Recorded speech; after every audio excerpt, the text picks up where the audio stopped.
Good afternoon, everyone. Welcome to the City of Delray Beach's regular commission meeting scheduled for Tuesday, July 18th, 2023 at 4 p.m. Please call the roll. Mr. Frankel. Present. Mr. Long.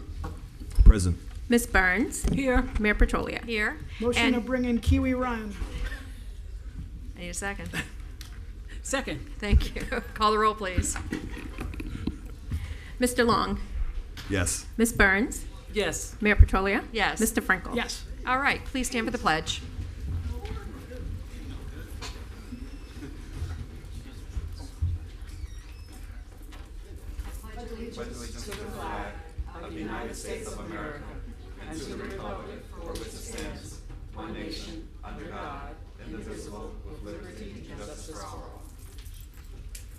Okay.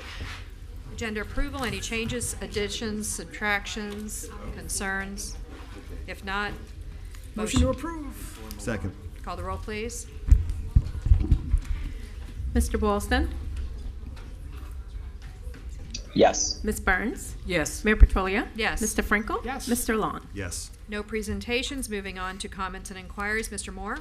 None at this time, thank you. Okay, so we're going to go straight to the public. At this point, the meeting is now open to public comment for anyone wishing to speak on any topic or item that other than a quasi-judicial or a public hearing item. The public will have the opportunity to speak to quasi-judicial or public hearing items later in the meeting, as those items are called up for from the agenda. For public comment, please sign in, state your name and address for the record. You'll have 3 minutes. Yes, sir. Mr. Moore. Nope, start with your name and Oh, address. I'm Mr. Moore. We have a Mr. Moore up here. I know you're not. My name is Steve Blum. There you go. I've been a resident of Delray Beach for close to 30 years now. I spend a lot of time on the beach, okay? And your address? And I just met Mr. Major. And your address? 115 Venetian Drive, Delray Beach, Florida, 33483. Thank you, Mr. Blum. Anything else? That's it. Okay. You may proceed. You knew that. Yes. Okay. All right. That doesn't cut into my 3 minutes.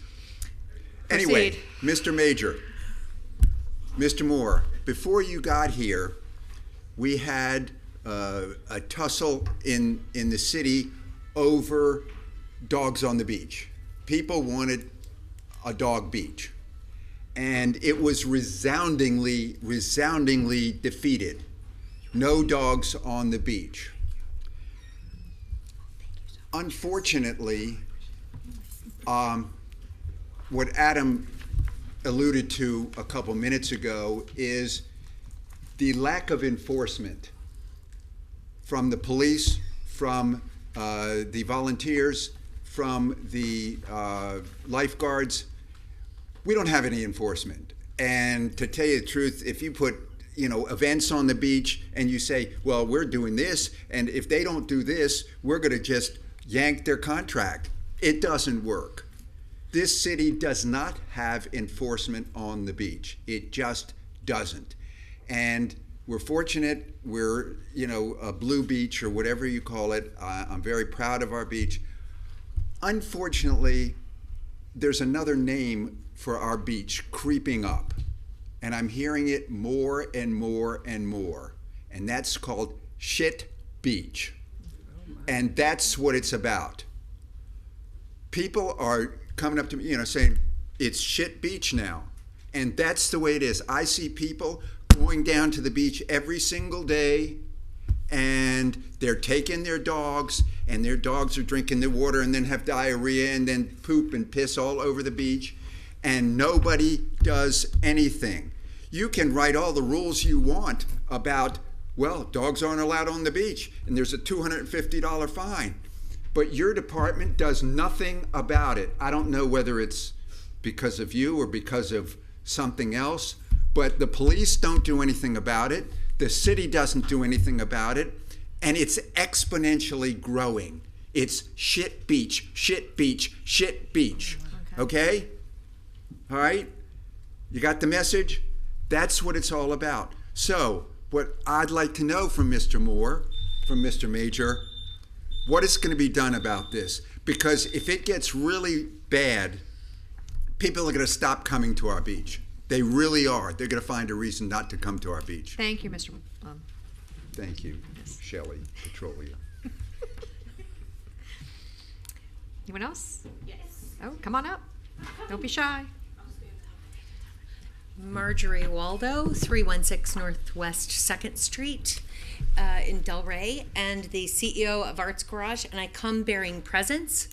All right. Things are they're not really edible or decorative, but they might be informative. So if I could pass them Yes. to Give you. it to the- Thank you, ma'am. I just want to tell you, Arts Garage is doing amazing things. I would love to see you all there for any one of the activities that we're doing. It's really fun. We just had our summer fundraiser, a night of fundraising magic with professional magician Noah Sony that was really cool. Author Speak has concluded for this year, and I'm hoping we'll be doing it again.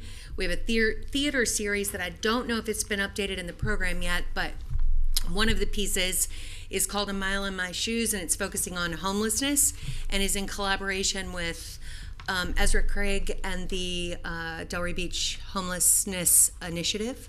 So I hope you'll check out something we're doing. Come by. I appreciate all that you do for the city and for Arts Garage. So thank you. You do an amazing job. Just looking through this, it's amazing. It's just filled with all sorts of things. So hopefully, not just us, but everybody else will come out and enjoy. Hi there. Hey there, Vera Woodson, 1885 Palm Cove Boulevard, and I feel like sometimes I'm here a lot and then sometimes I'm not here for a while. And I have a few good things to report, and I want to thank a few people because I was trying to thank them at the DDA meeting that we hosted, but Henry wasn't there. He was out interviewing for positions for staffing up his team.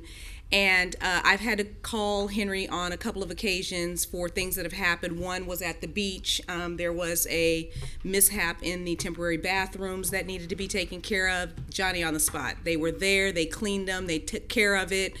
I participated in Crafted on the Ave as a vendor. His team came through, did a whole sweep to make sure that everything was taken care of, cleaned and taken care of professionally. And I just wanted to thank Henry and his team for making sure that the city stays clean. I know that there's been a question about the shrubs, but anybody who understands basic science knows that when it rains, the grass grows. That's very simple. I've also had to include Chief Major in my call.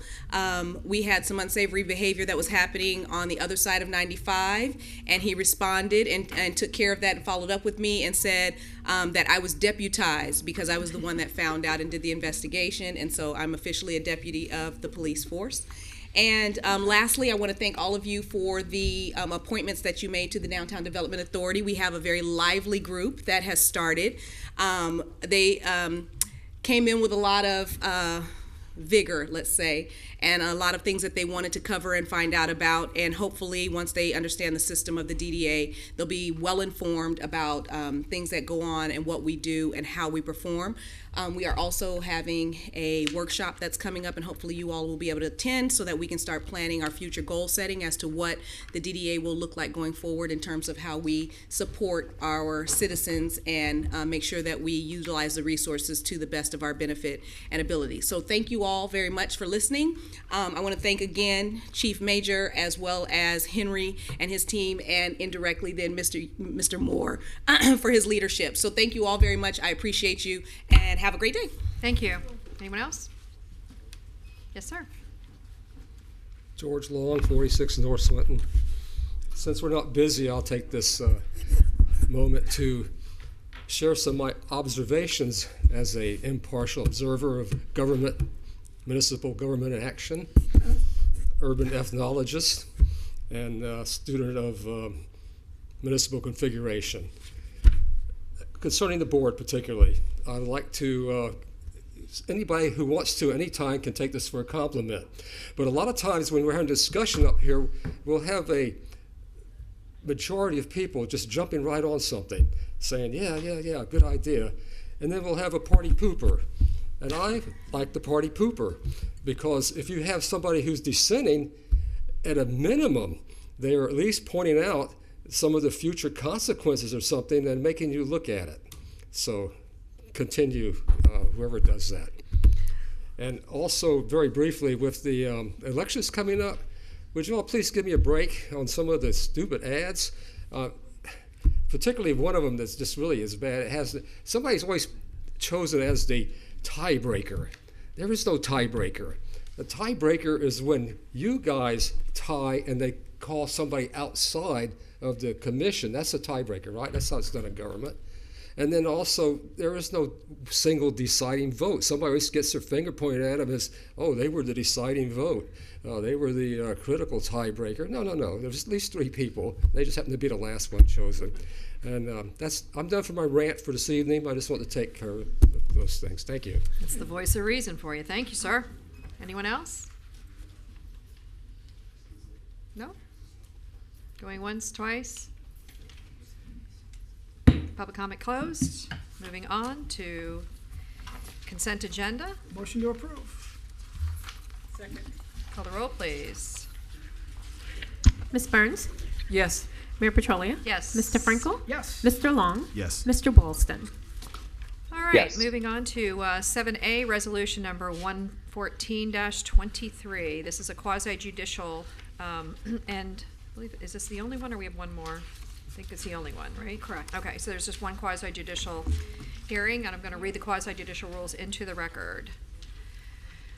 This hearing shall be conducted in accordance with quasi-judicial rules. The applicant and the city shall be allowed 15 minutes each to present their case. The public shall be allowed to speak for 3 minutes each, or a maximum of 6 minutes if the person represents an organization or a group of people who are present but agree not to speak. The city commission, staff, and the applicant may be allowed to cross-examine a witness. The city or the applicant will be allowed to offer rebuttal testimony. The decision to approve or deny an application or appeal may not legally be made upon personal views as to whether a project is a good project or not, nor may a decision be based on the number of citizens who support or oppose a particular project. The law requires that all decisions must be made on the basis of whether the project meets the requirements of law, the comprehensive plan, and the land development regulations. For anybody who's going to be speaking to 7A resolution number 114-23, please stand and raise your right hand to be sworn in. By the authority vested in me as a notary of the state of Florida, do you swear or affirm that the testimony you're about to give is the truth, the whole truth, and nothing but the truth? Yes. Okay, so when you come up to speak, just remind us that you have been sworn in, as well as giving your name and address. Ex parte communication, let's start with the Vice Mayor. Yes, This I is, had a for conversation with that Okay, yeah, 112 Basin Drive. applicant, Scott Porton. Okay, very good. And moving down to, I also spoke with the applicant. okay, Spoke with the applicant briefly. I didn't have any. Spoke with the applicant. All right, very good. And so if we can have the city enter the file into the record. Good evening, Anthea Geniotis, Development Services Director, and I'd like to enter file 2023-130 into the record. And the applicant is here with a presentation of the request, and I'll follow up with an analysis for you as well. Very good, thank you.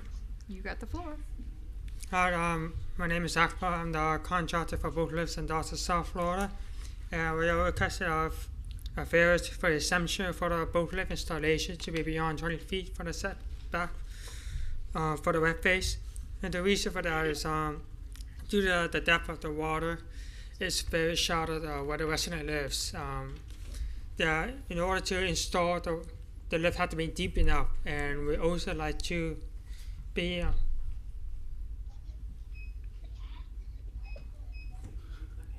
Go ahead.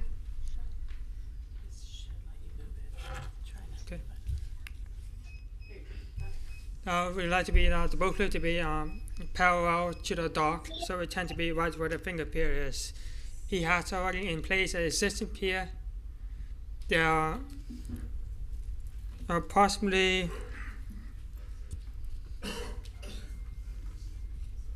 well beyond 20 feet for the wet face, so you can't bring a boat lift in any shorter than it needs to be without damage to the hulls on the boat of the integrity of the vessel, and without risking of having the vessel stuck in the shorter in the low tide.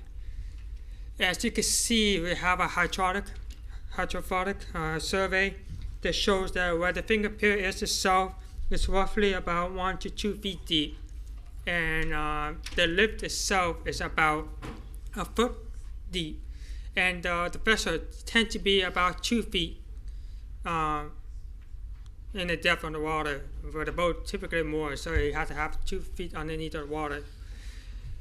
And in order to safely moor the vessel in, it has to be at least 3 to 4 feet. And we typically prefer to have about 4 feet, but in this case, where the finger pier at the end of the finger pier is about 3 to 4 feet deep, and they already have an existing mooring pinions there, and we just installed the boat lift within the mooring pond it is, so it's not going to go out of the way where the boat will be typically mooring at where it's wet. We're just making it dry, so it can lift the boat vessel out of the water.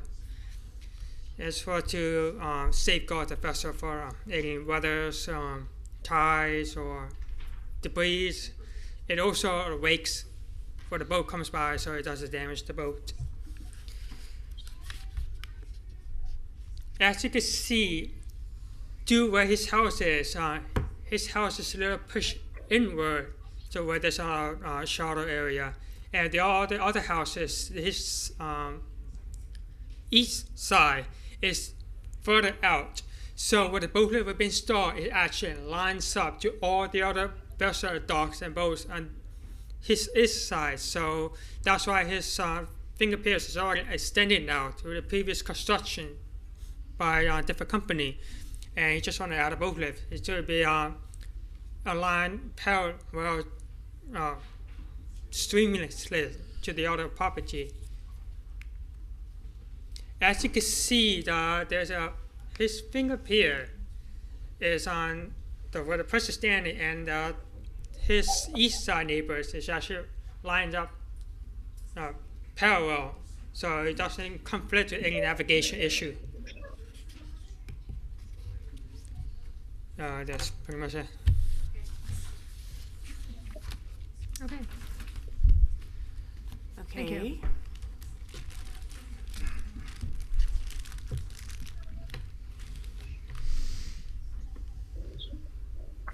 Hang on just a second.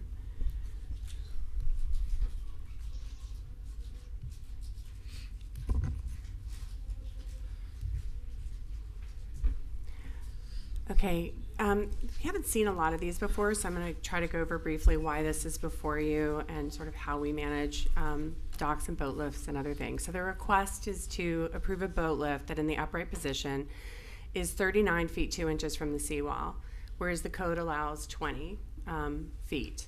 Again, it's at 112 Basin Drive. The zoning on the property is R1 AA single family, and it was built in 1950. So Article 7 regulates how we deal with docks, dolphins, finger piers, and boat lifts. Each of those elements that are in the water have a set of standards for approval. And if you want to deviate from those standards, the first stop is ultimately the building official, who has to make a determination that the request that you have is not going to present a life safety issue. So, for example, one of the requirements of docks of a certain size is there have to be ladders that you can actually get yourself out of the water periodically. And if you want to waive that, requirement, the possibility is that the building official would look at the condition and say, no, that makes it an unsafe situation. If you don't like the building official's determination that your request to deviate from the standards creates an unsafe situation, the Board of Adjustment would review that. That's where that would appeal. So the first stop with something like this is that determination by the building official. And the building official has reviewed the request and has determined that what's before you doesn't present a life safety issue, so therefore it's processed as a waiver before the City Commission. And if we look at sort of the rules, there are several things. We are trying to allow for the construction in certain waterways of these amenities, which make it great to live in Delray Beach, but we have to make sure that it's not hazardous in terms of interfering with navigation, that it doesn't endanger life or property, or deny, and then this is where it turns into more of a waiver issue, is there a public, a reasonable visual access to your waterway? When you have waterfront property, you expect to have a certain view shed, etc.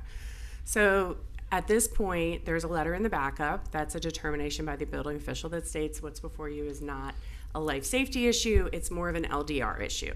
So when we look at the property, it's within a yacht basin that provides almost 451 feet. across. So it's not a narrow canal where if the boat lift sticks out, it's now like the neighbor across the water sticks out, and then there's an issue. So again, that's the first step, is that the waterway is certainly wide enough. There is an existing dock and dolphin that is not installed directly along the seawall, again, based on the water levels and things that are there. And so the request is to locate the boat lift on the north side of the existing dock, and as opposed to the south side, largely due to the hydrology analysis that's been provided that shows that it's not deep enough to put something on this side, so it needs to go over here. The other rules related to boat lifts are that you can have one. Everybody gets one, right? So, and this is where it can get a little tricky in terms of evaluating the proposal in some instances. In this case, I feel that it's clear that it's okay. The city also regulates that the vessel, so the boat that you choose to put on your boat lift, has to be appropriately sized and positioned, that you are not within 10 feet of your neighbor's property, because we go back to that visual expectation, being able to move boats back and forth without, bothering each other, etc. Or it's the building side setback. R1AA has a side setback. So the drawings indicate, if we go back to the drawing, that the position of the boat lift is over 30 feet from the adjacent side property line. So even if a boat hung over 20 feet, and I'm saying this on the record for you, because then it becomes a code enforcement issue, and we actually have those, right? If it hangs over 20 feet, so it's 20 feet, whatever's in the middle, another 20 feet, it's a big boat. You're going to be too close to your neighbor. So there's that sort of like, we don't know how big, are you putting jet skis on it? How big is the boat you're putting on it? And so that's just something, we've asked the drawing to be labeled with that, and I think we're going to do that with all docks and boat lifts moving forward, that there's an acknowledgement by the applicant that they understand the vessel size is at issue too. So in this case, there's plenty of room between the side setback of the area to theoretically have a sufficient size vessel without getting too close to the neighbors. So there's no waiver request related to the number of boat lifts or to its position compared to the neighbors. It's just the projection out into the yacht basin that's before you. And again, the backup that's been provided to you is a hydrographic survey that talks about where the mean water line is, how the tides affect the area, and why this needs to be here. And then again, so the potential impact, this is where the boat lift would go. Interestingly, these folks have their boat lift across the street from them, and the entire frontage of their area has a dock. And again, these folks here, and then after that, there's nothing to consider. Even variances require 500-foot mailers, and even though this ended up being processed as a waiver, we did send the mailers anyway. The applicant had provided them. And so those were sent out. We received some communication from adjacent neighbors going back and forth. And ultimately, my understanding is that both of them are satisfied that it's in alignment kind of with their apparatus, and it isn't going to be there. But, this is me reading emails. And if anybody is here to speak to that, you'll hear from them, hopefully directly. So this is the analysis that I can provide to you. Obviously, we have an expert here as well. If public comment, has anything else to add. So. All right, very good. Thank you for that. At this point in time, we're going to ask if there's any members of the public who would like to speak to this case, to come forward, state your name and address, and indicate you were sworn in. Seeing no one moving, public comment is closed. Cross-examination or rebuttal testimony from either the applicant or the city? No, you don't have anything that I stated. Nothing to add. Okay, very good. So to the commission. Yeah, it looks like it covers all the boundaries. It doesn't open up the can of worms that I was worried that it might with respect to others. We don't want to set a precedent here, especially when you're talking about smaller areas, which we've dealt with before. I don't have a problem. Anybody else? Oh, let me ask another question. Why would we not have the owner dredge? Why would that not be a potential way of being able to deal with the silt and everything that builds up. Well, in order to get dredged, we also had to get a permission from the Army Corps and the Florida DEP. It just got a lot more costly to get a permit from them, and they actually get a company to dredge out, which also can produce a more economic damage to the environment. This is much more environmental friendly and much easier way to approach it. Since you already have existing finger pier, it just makes sense to have that already have mooring pines and finger pier there. The boats usually dock there all the time. It's just might as well put a boat lift there. It's less more damage, environmental damaging to just put 4 pilings in there rather than have to dredge the whole area, which you already have destructive impact to the environment. Yeah, makes sense. All right, thank you. Anything else? All right, entertain a motion. Motion to approve. Second. Call the roll, please. Mayor Petrolia? Yes. Mr. Frankel? Yes. Mr. Long? Yes. Mr. Boylston? Ms. Burns? Yes. Congratulations. All right, moving on to 7B, which is the certification of the final plat for the subdivision known as Cason Court. Xanthia, you're on for this too, it looks like. Good evening. This is a final plat. It did go to Planning and Zoning Board last night, so I do want to put on the record, in addition to the file, which is 2023-067, that the board recommended approval 6-1. And Ms. Kumbor is here with a brief overview of the property. Good evening, Madam Mayor, Commissioners. I have to apologize. I did not stand up to get sworn in. You don't have to. Okay. This is not quasi-judicial. Okay. You're good. Just in case. So, as Anthea mentioned last night, we were here in front of the Planning and Zoning Board to request from them that they consider a preliminary plat for Cason Court and that they recommend the certification of that final plat, and we're happy to report that they overwhelmingly did. And this is so what we have in front of you today is simply the request that you certify that final plat. It is a plat for a 2.83 acre portion of a site that is currently on 342 North Swinton Avenue. And this is the overall site that we started with. It is located at the corner of Lake Ida Road and Swinton Avenue, where currently on the eastern portion, today we have Cason Court, Cason Methodist Church, and the 2.83 acre site is the vacant parcel behind Cason Methodist Church. This 2.3 acre site, you have seen us in front of you requesting a land use amendment and a zoning change. This tiny parcel had 2 different future land uses. It had community facility zoning. Previously, it also had underlying plat of single family lots consistent with all those around in the neighborhood. So what seemed like a fairly simple and straightforward project was really a very complicated and convoluted process to get the land use to match that of the neighbors. Just a few images that show what is around this area. Cason Methodist Church. And fundamentally, developing this site is to ensure that Cason Methodist Church remained on this site in perpetuity. This is a site that is vacant, that they owned, that they are not currently using it, and selling it for development consistent with the surrounding neighborhood will help the church financially to stay in the community.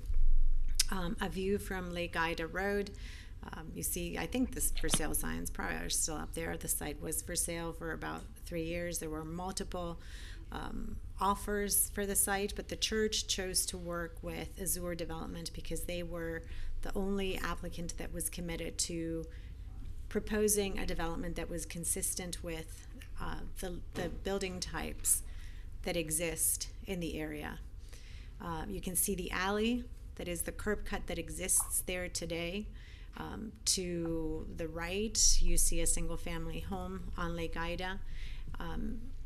That curb cut and the existing cut into Lake Ida, Cason Methodist Church are the only cuts that are there today and are the only cuts that will remain there once this development happens. The applicant has been working with the church to ensure connectivity and cross easement access that I will describe now in the plat, again, to make sure that traffic is impacted as minimally as possible, and we're not just putting a bunch of curb cuts here near the intersection. As you can see, the site is blocked off from the neighborhood. People can walk into the currently vacant site, but not drive through it and onto Lake Ida. And in this process and working with the community, the community was adamant to have a guarantee that traffic would not now cut from Lake Ida through their neighborhood into, I don't know, the tennis center or City Hall or the other multiple facilities that are there today. So while the project will still allow for pedestrian connectivity, bicycle connectivity through the site, it will not allow for vehicular connectivity from the rear. Northwest 3rd Court, or this little piece, has the houses that have their sides along this street. The proposed development, as you will see on the plat, responds with the same type of siting of single-family homes, again, looking and seeking consistency with the neighborhood. A number of applications have been part of this process. Already completed are the land use amendment and the rezoning. Just a couple of weeks ago, you all approved the minor subdivision plat to split that slightly over 5-acre site into 2 parcels. And now, because we want to subdivide this into 8 single-family homes, we are going through the process of a major subdivision plat. After this, hopefully, if we get this approved or a certification from you today, we will have a Class 2 and a Class 3 site plans that will go to SPRAB.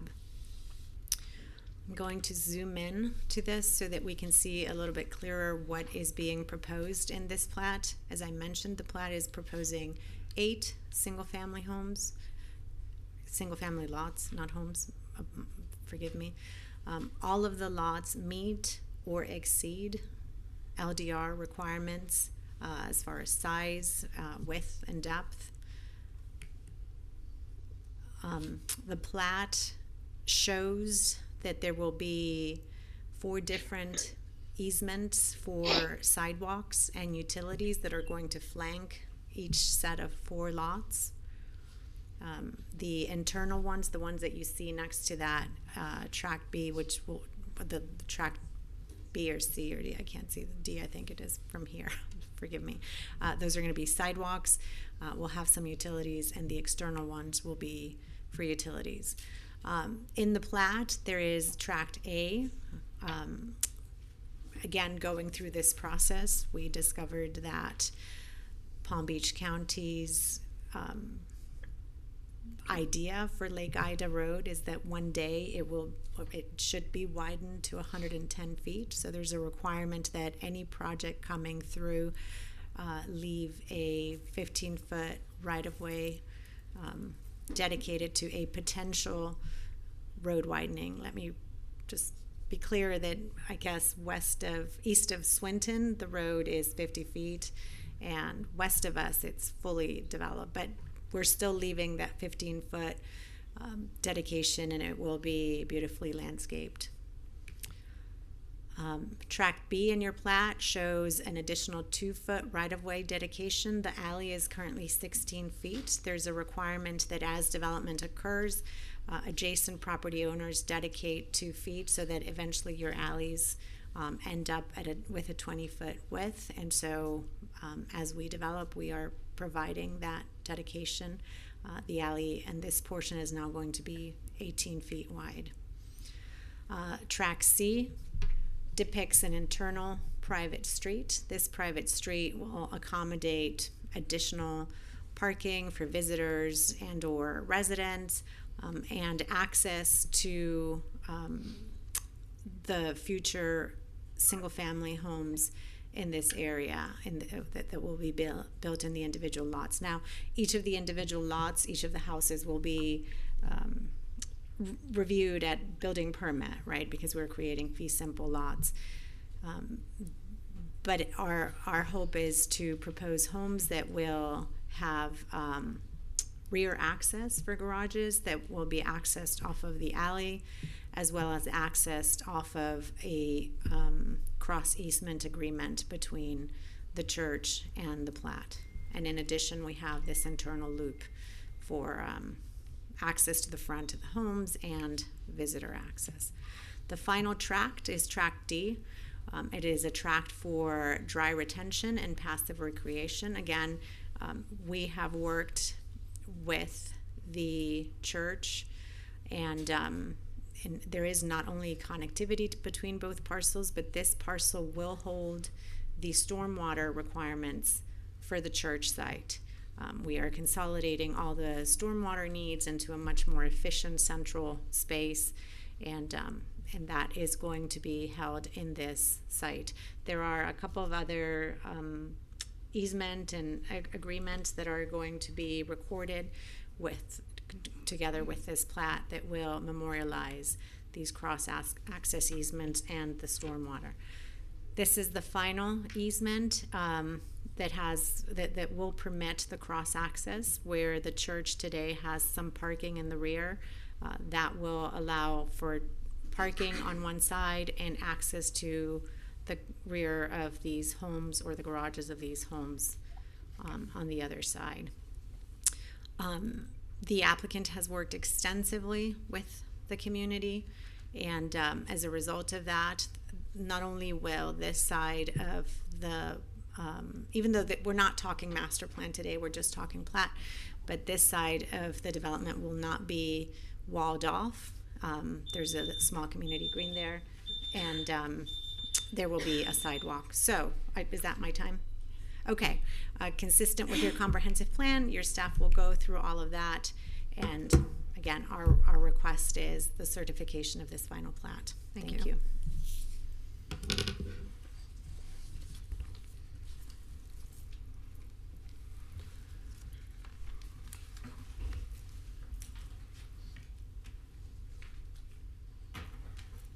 Okay, so the action before you is certification of the plat. I think you've gotten a pretty good overview of the parcel. I would like to add that it is in the northeast sort of corner of the West Atlantic Master Plan.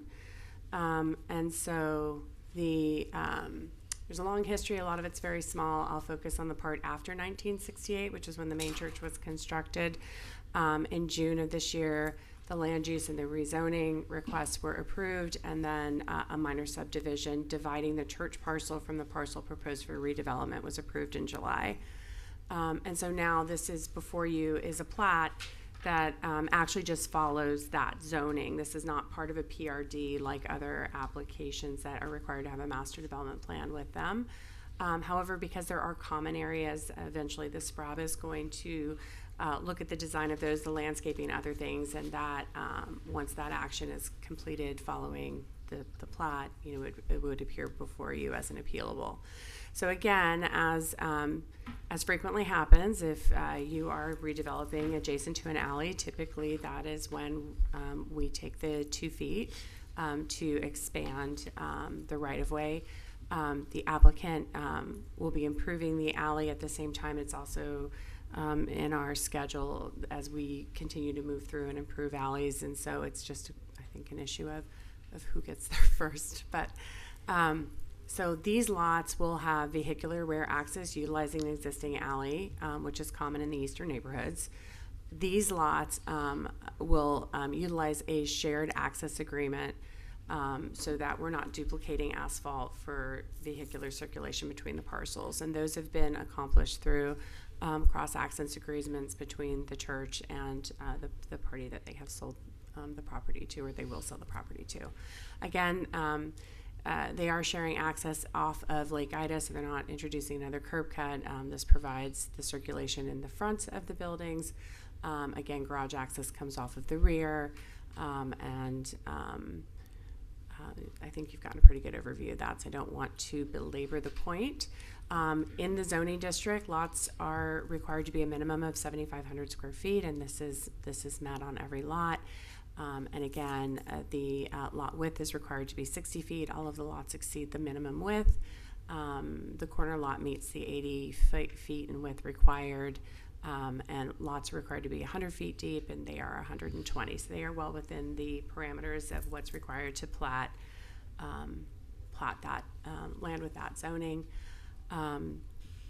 So in terms of concurrency, there's been, I think, the biggest focus moving through the various processes has been what happens with traffic, and ultimately redeveloping the 8 houses will result in a net increase of 31 daily trips. It's important to note that the Palm Beach County has determined that this development meets the traffic performance standards, so they're in compliance with that. And ultimately, community facility, which is what part of the parcel was before, could be anything from a bigger church and a school and other things. And so truly the traffic input, while it is more than what's there with a vacant piece of parcel, it's de minimis compared to other opportunities that could have occurred on the site. So we have a wealth of analysis regarding consistency with a comprehensive plan, including improving and supporting our alleys, allowing for different housing infill and enhancing pedestrian networks and other things that are all in the backup of the staff report for Planning and Zoning Board that you have. And the most important thing really is that when you redevelop a parcel for residential use, our comprehensive plan states that you pick the I'm trying to find it. It's the most restrictive. I was trying to say it nice, but it says most restrictive density level that you introduce, and that is ultimately what is before you now. In previous iterations of this project, there were more intense versions that were circulated, but what is before you now meets that comprehensive plan policy. So again, it is in the West Atlantic Master Plan area, which recognizes certainly the church and the importance of churches in general in the neighborhood, as well as the community garden that was there before. However, it is a private garden. It's not one of the ones that we have with the city or CRA. And ultimately, you have to determine there's compliance. There's, again, an entire analysis of the concurrency. If you have any questions specifically, either Alexis Rosenberg or I are here to answer them. The next step, should this plat be approved, is a Class 2 for the common areas, which would go before SPRAB later in the month, and a Class 3 for the church property, which is establishing those shared drive aisles. And then ultimately doing this, the church is requesting a 16 space parking reduction, and that would be part of that Class 3 site plan action. So those are things that just to pay attention to if this moves forward, so that they will appear as appealables for you in the future. And that's sort of all I have to offer. We're here to offer any questions, answer any questions if you have them. Okay, to the commission. Any questions, concerns? Ms. Burns, anything? Yeah, I just have a question. Sure. You said that the garage will have access in the rear and the alleys? The 4 lots that are on the western side, the garages are going to have access off of the alley. And the 4 lots that are on the eastern side, the garages are going to share a driveway with the church, and we'll have access from that side. Okay, I just was concerned about having to name an alley to a street name. We're not running into that, No, are we? because we have the entrance. Okay. Front entrance is going to be on the front, and the address is that street that loops around the green. Okay. So No other questions. your package deliveries are on the front. So the entrance and the exit, the ingress egress for the property is going to be off of Lake Ida. Yes. where Okay. the Is it curb going to cut- be in that alleyway? Is that how they're entering, or how No, they're- it's going to be where you enter the church today. Okay. Okay. So either of the entrances to the church parking lot allows you entrance to that, I would say, I don't know what to call it, like a jug with a long beak or something. Okay. To that street. But there is right going to there. be the alleyway is going to be an ingress egress also for Yes. because that's going to be able to get to those. Yes. Does the alley go all the way through to Yes. the next community? Mhm. Okay, so it just continues through. Got it. I got it. Okay. You can drive through today. Right.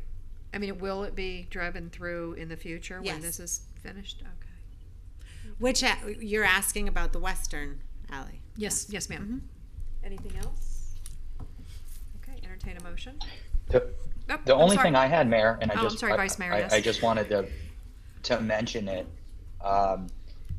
is that, and I don't know exactly what original plans look like, but this is a really great example of, you know, a professional company like Azure working with obviously the professionals in our city, which is pretty common, but then also taking into account the partnership they have with Kson, and the involvement of the surrounding community, because I know they've spent a lot of time getting input and support from the surrounding community of what would be proper on this piece of property, and a lot of adjustments were made to that. So I just wanted to point that out for everyone that had an involvement in molding this project, because I believe it is significantly different from what was originally proposed for this site.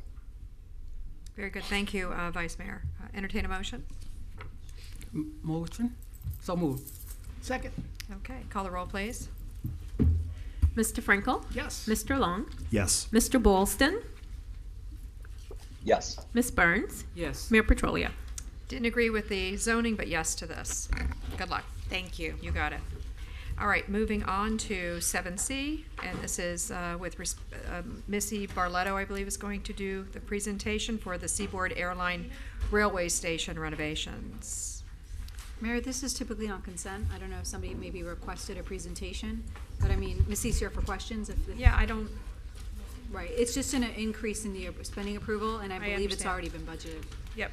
Okay, so was there anybody that did ask for it to be moved, or no? I don't think so. Okay. I mean, you can have a discussion, but typically these are on consent. I don't know that there wasn't any reason why I would have a discussion unless you have a question. Are we on, I we're did we're not, but moving I would forward? love to get a- Yes, Vice Mayor, I was gonna say. I'd we're- love just to get a 20-second update. I agree, I was just gonna 'cause we say, have Missy or how there are we just on how are we timeline. moving forward? Good evening, Mayor and Commissioners. Missy Barletto, Director of Public Works. We are moving right along with the repairs and update of the historic Seaboard Coastline train depot. We're not on schedule. The project has had a lot of delays due to supply chain problems and that sort of thing. Currently, we're waiting on delivery of glass for the windows. The building has been dried in. The greatest extent of the historic construction has been preserved that was possible, and we're looking to, by the end of the year, before the wellness center needs to renew their lease, we're looking to have the front part of the building ready Great. for them to move into, and then we will continue to move forward with the warehouse portion of the building, which are being developed into additional offices for our human resources department, to put those two things that are related. Both the wellness center is a function of the human resources department, to site those on the same same locality. So in this coming year's CIP draft budget, you'll see an additional request for $800,000 for us to finish out the stormwater management, the parking area, and the site work for the building to bring it up to full functionality. Very good. Thank you so much for that update. I have a Yes. question. Yes. So this is the, we're at 7C, correct? Okay, We so we have 6.7 million to complete the project, and it says that the city's contribution is 2 million. So Yes, ma'am. where's The historic Insurance. train It's depot. all insurance. Well, we also have grant, right? Right. We don't have a grant, but the Historic Train Depot was a victim of arson Right. several years ago. The city's insurance provider is managing the reconstruction of the project. Our insurance portion of that project is just under $5 million. The city's contribution is about $2.2 million, just under $2.2 million to bring that entire facility up to standards, including the site work and parking lot that's in very poor shape now. There's no stormwater on this site, and bringing it all up to code. Vice Mayor? Yes, I just wanted to ask Missy, and maybe Missy, you were just setting expectations low, but I know when this project first started, you said that there was very little of the building that we think we'd actually be able to save, and I kept expecting, driving by it, for more of the building to come down. Were you able to save, the whole team able to save a lot more of the building than you expected? We actually were able to save less of the building than we expected. We had hoped to save the entire portico area on the front side that will be the entrance into the wellness center. There were foundation issues with that, and as soon as we started working on it, a lot of that came down. It's been reconstructed to be an exact duplicate of what was there. So while it looks like we've saved a lot more of the building than we did, it's a lot of it is actually newer than what you would expect. There are some portions of the wellness center where we were able to save the hollow clay tiles that were the building blocks of that building, and we're planning on doing a demonstration project in the waiting room at the wellness center that will leave like a window into the wall so you can see those blocks. Cool. With a description of what that building methodology was. That's great. That's very thoughtful. Thank you. It was a mirage. All right, very good. Well, very excited to see this happening. I have to tell you, I know that we were going to be doing a major renovation on it prior to the arson that took place there. So it's not like the city is, we're into it probably what we would have been anyway. It's a much bigger project, and obviously we lost a lot of the historic significance, but we're moving down the track, so to speak. So that's very good. Entertain a motion. Motion to approve. Second. Call the roll. Mr. Long? Yes. Mr. Boylston? Yes. Ms. Burns? Yes. Mayor Petrolia? Yes. Mr. Frankel? Yes. All right, we have a nomination to the Education Board. That would be Vice Mayor Boylston. Yes, I'm going to put forward the name Mr. Singer. He actually has a doctorate in child psychiatry and has been working in education for over 40 years. And this is the one and only board that he is interested in. Very good. Second. All right, any questions, concerns? Seeing none, call the roll. Ms. Burns? Yes. Mayor Petrolia? Yes. Mr. Frankel? Yes. Mr. Long? Yes. Mr. Boylston?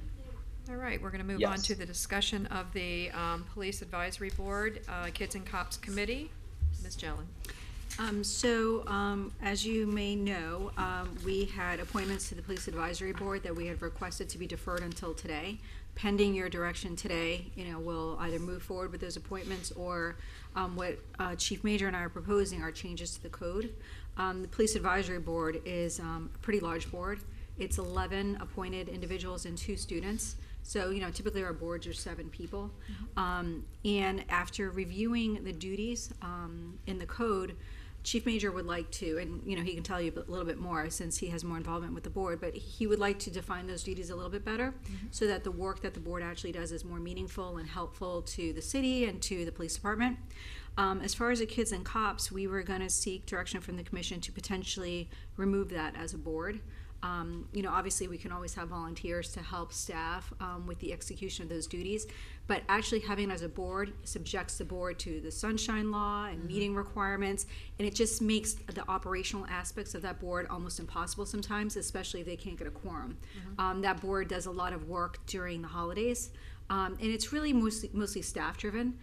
So we were going to ask for that board to just be removed from the code. And, you know, if the commission does want input from the community, we can either seek volunteers. The police department can do that through their duties, or we can establish maybe a task force. But the formality of an actual board, and actually a task force would probably be the same thing. So it would just be more so volunteers. So it's just because of the requirements of Florida law, it just makes executing those duties exceptionally complicated, and they get delayed. So did you want to add anything, Russ? I think Russ Major, Chief of Police. I think you hit it right on the head. It's a large unit with regard to having 13 people on the board and trying to be effective and get a consensus. I think it would be more effective and more meaningful if we can reduce that number now that we're coming up to a portion or a time where we're going to start, people start exiting the unit, and then we'll add new members. I think it's a great opportunity to look at considering reducing the number of people on the Police Advisory Board.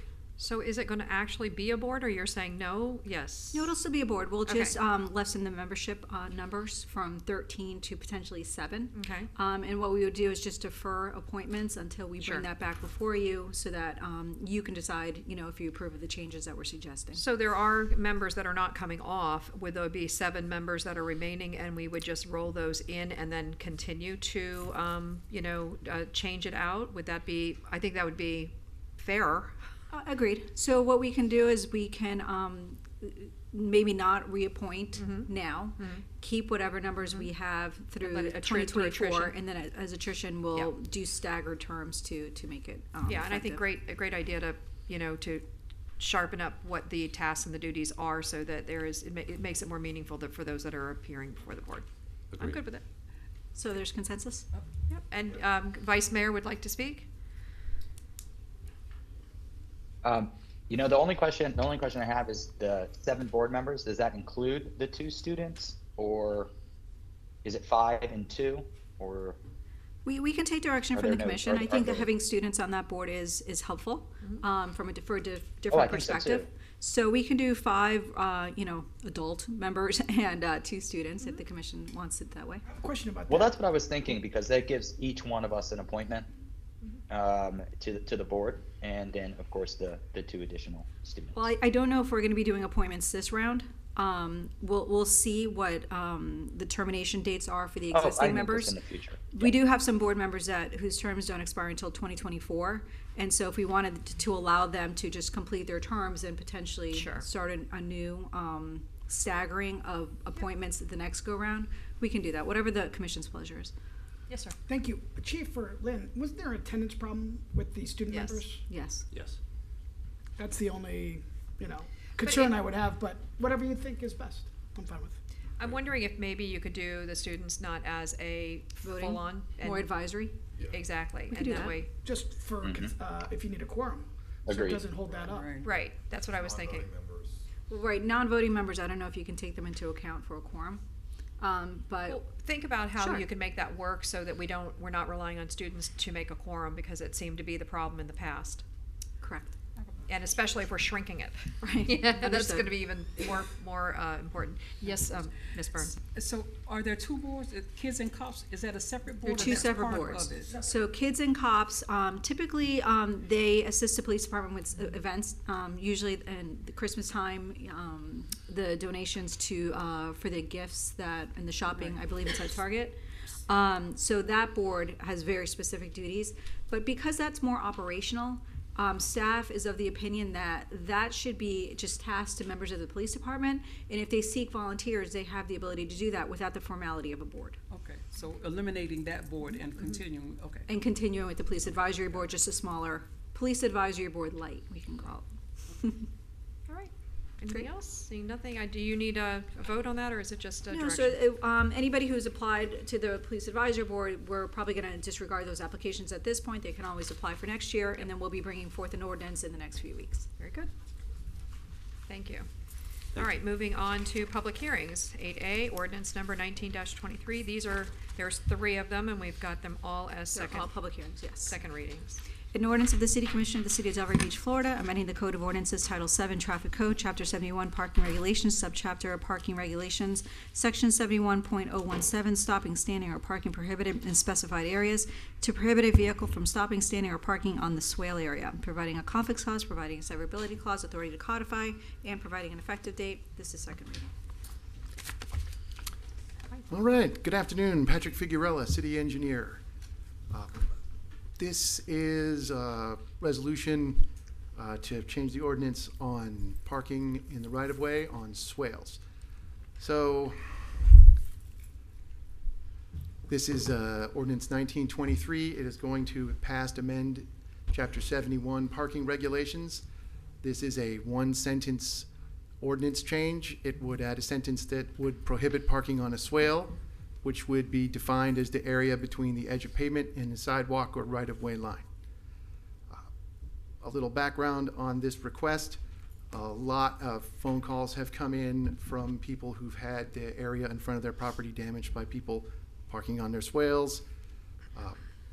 So this ordinance is an attempt to deal with a lot of requests for no parking signs, right? Can we have no parking signs on this part of the street because of all of the requests of swale damage? So that swale damage is one part. The primary function that swales serve here in the city is passive drainage. That's the first step in the city's drainage system, is the swale. And when the swales are parked on, the swales get compacted and they don't function as well. Bless you. So in order to try to preserve our swale drainage and to prevent damage to landscaping, this ordinance has been brought forward. This would also provide a somewhat minor benefit.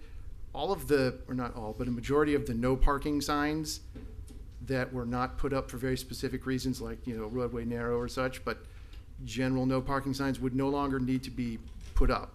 So this would also help stop sign pollution, because if it is passed, there would not be any parking on swales anywhere in the city. Therefore, there's not a reason to have a sign. So, like I said, this is a very, very minor addition to the parking ordinance. It only affects swale parking.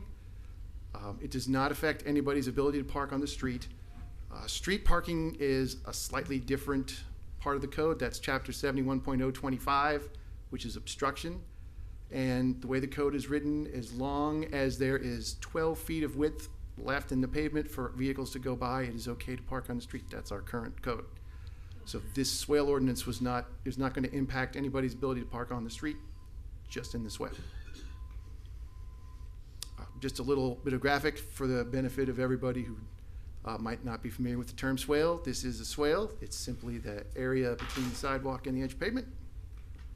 And this was a vehicle that's parking on the swale, and that is a typical picture of what happens after a long time of parking on the swale. Since the swale is driven on, it gets compacted, and since it's under vehicles a lot, it doesn't get any sunlight, and the grass dies, and then the property owner would get a notice of violation, say you need to maintain the property between you and the edge of pavement.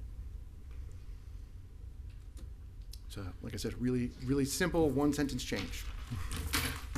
It may be simple, one sentence change, but it is going to be very, very effective. Affect everybody across the city. Let me ask a question. What comment? about? I'm sorry. Can we? Oh, I'm sorry. Yes, that's right. This is public hearing. So, is there anybody here that would like to speak to the swale area parking ordinance number 19-23? If so, please step forward, state your name and address. You have 3 minutes.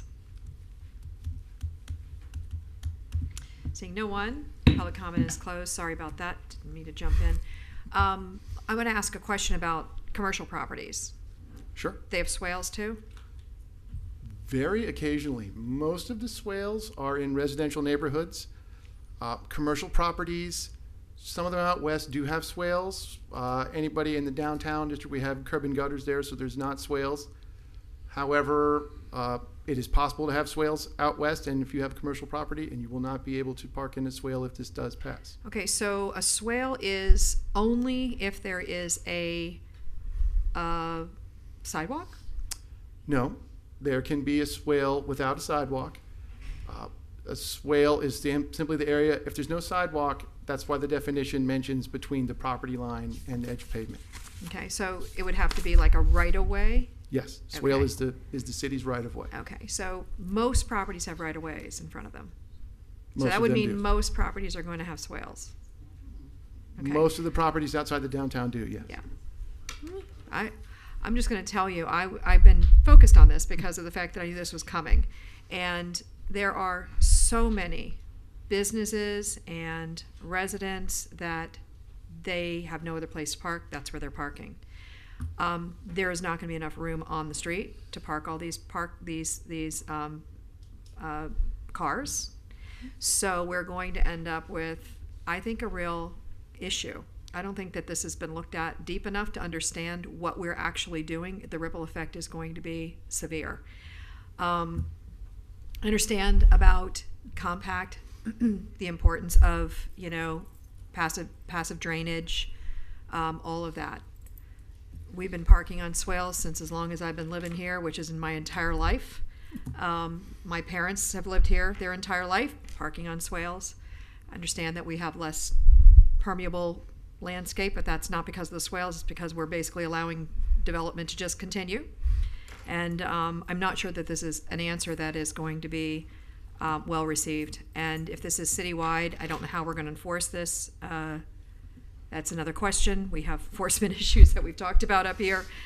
And I wonder if it's going to end up being selective. And I think we're going to get a lot back from this, especially when they start getting ticketed.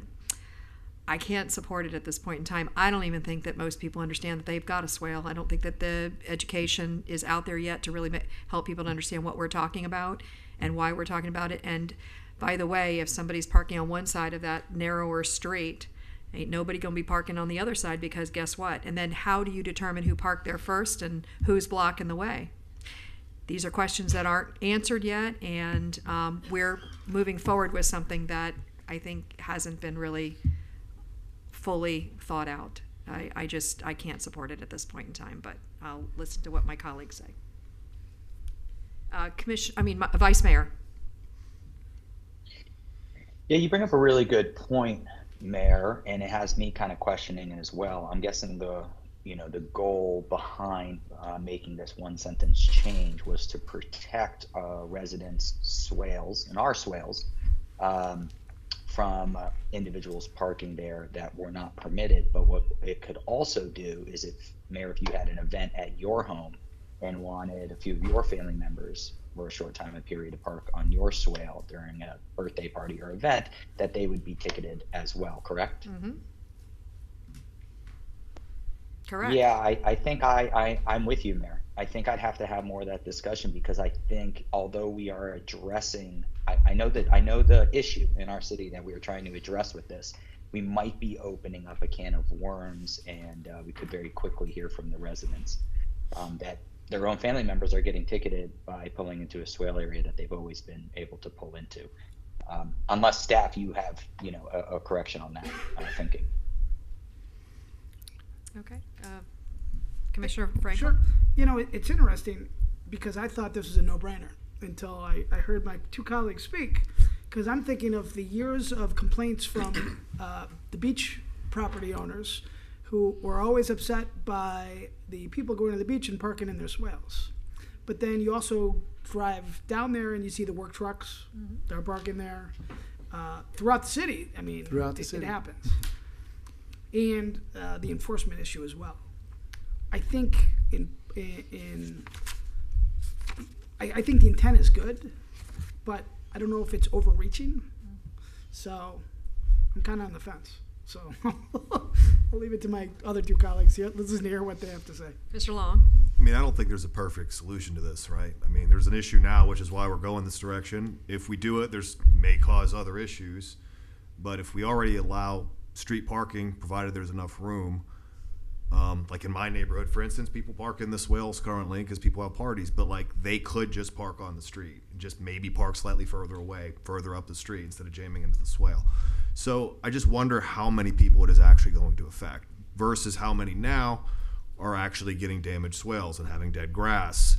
So for me, this felt like a no-brainer too. I'm certainly willing to go along with my colleagues if we think that we need to get more information out there, or even just get more information out to the public if this is something we are going to do, so folks know you can't do this or you will get a ticket, because I would hate to sort of spring this on people and they don't know about it and there's a barrage of folks getting tickets doing something that they've done for decades.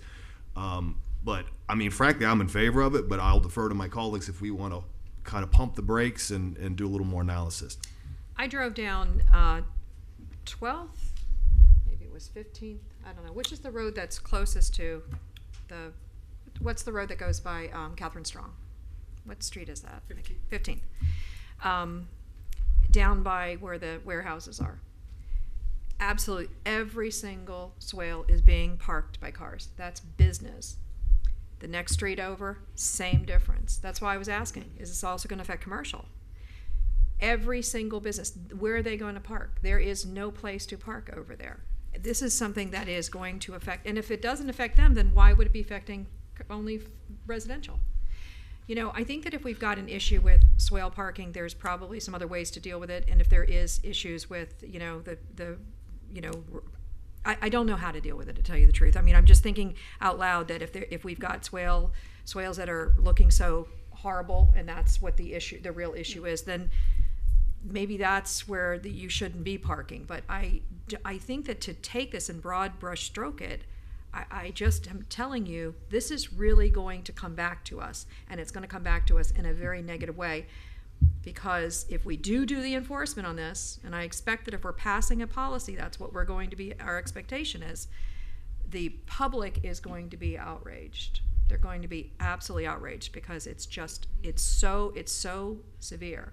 Listen, I don't have to worry about it. My street's wide enough, and I've got a large area where we can park, you know, cars on the road, but that's not everybody. And like I said, I've been taking a lot of time just driving around and taking notice, you know, because I knew this was coming up, and I said, wow, this is going to be big.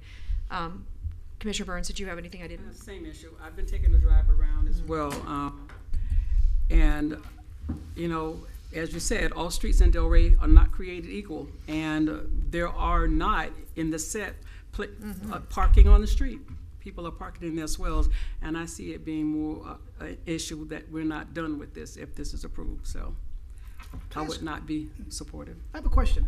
Sure. Based on the presentation you made, is you alluded to if people park and they damage the grass, there's code issues. Yes. Okay, how many code complaints or investigations have occurred in the last year? That I would have to ask code enforcement for. I know there's a lot of it because we get phone calls from people that are saying, hey, you know, I get code enforced because people are damaging my swale.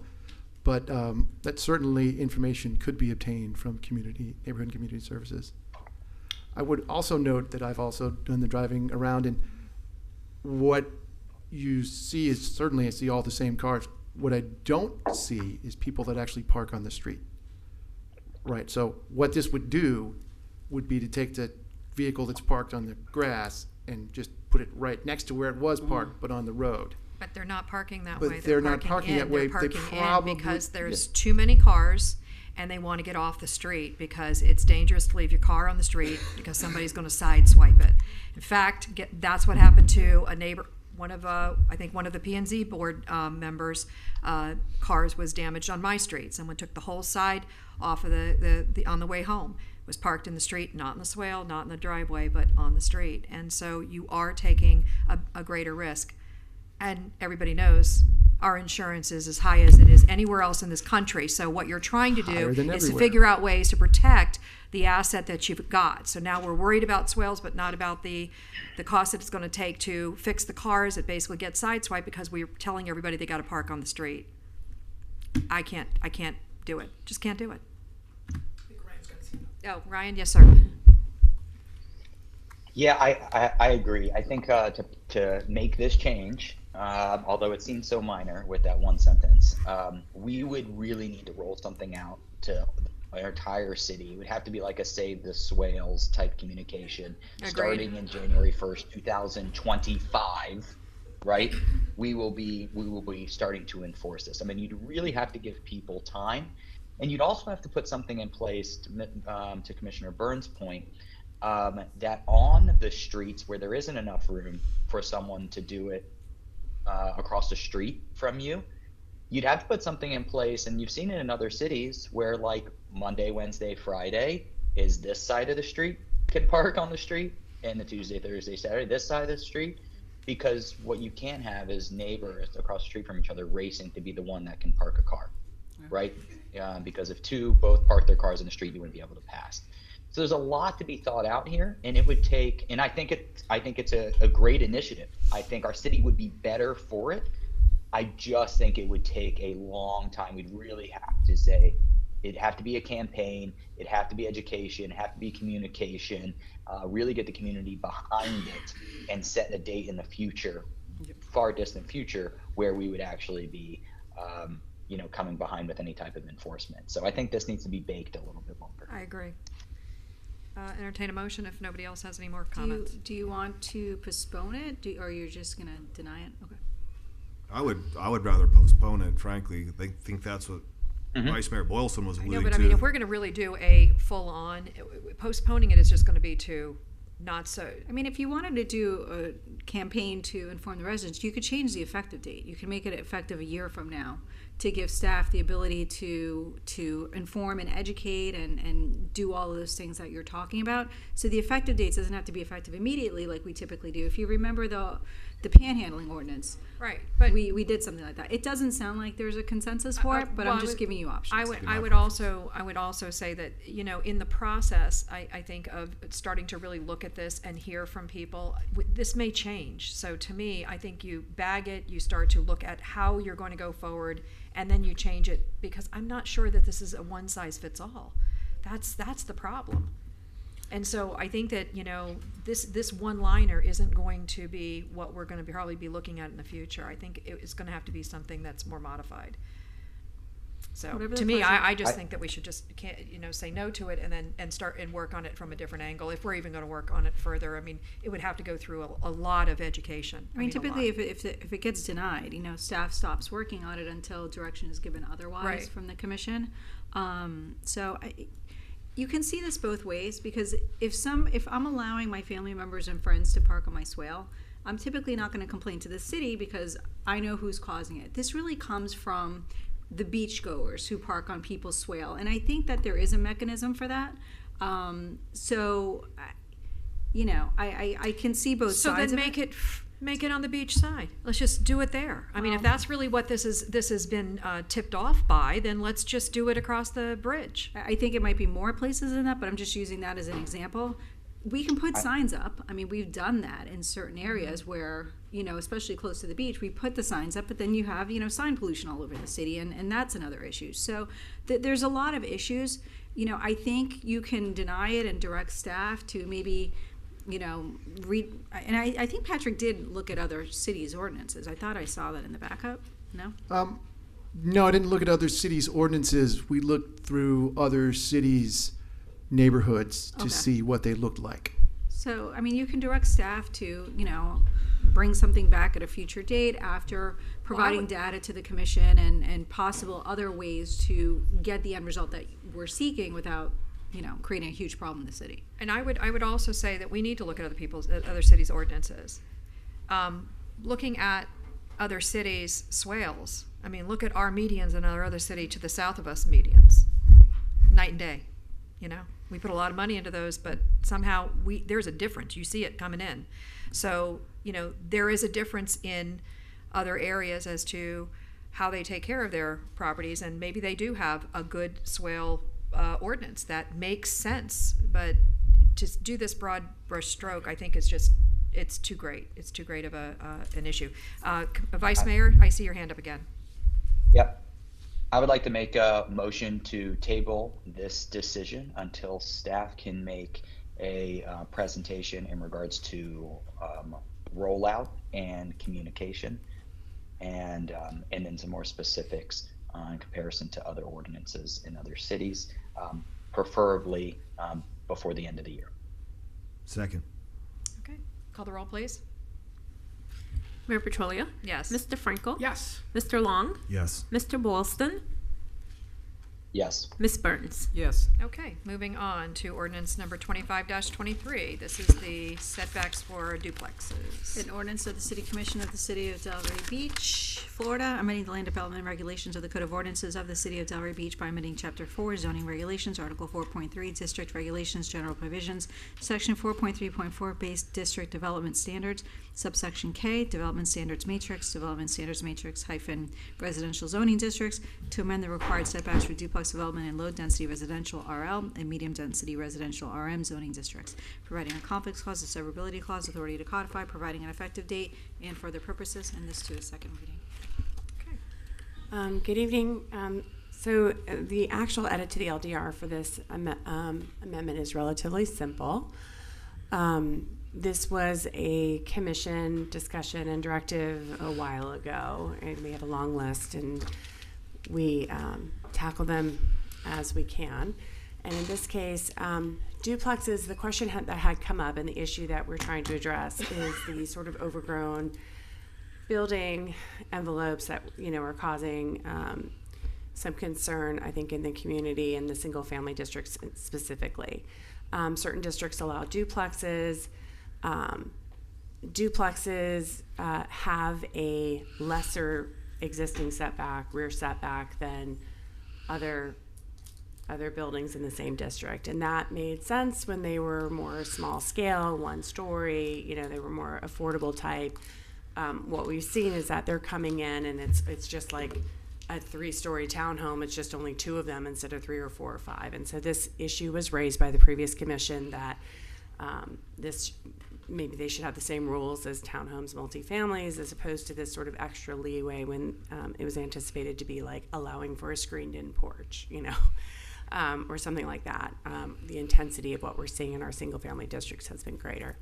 So in 1990, duplex setbacks were established at 25 feet, and then they were reduced to 15 feet citywide pursuant to a private request back in 1993.